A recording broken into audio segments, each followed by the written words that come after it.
Hello everybody, so today I want to talk about calculus, the topic that is about integration. So now I want to show you how to answer.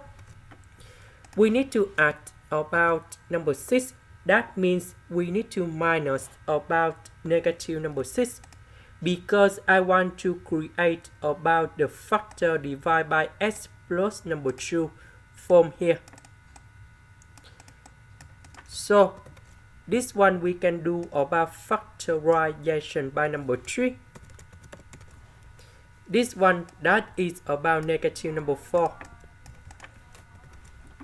So this one divided by this one, we have number 1. And now we have like this. The integration of number 3, we have 3x. The integration of this one, we have negative number 4 ln of the absolute value of x plus number 2, and I will put about c. This is the end. Thank you for watching.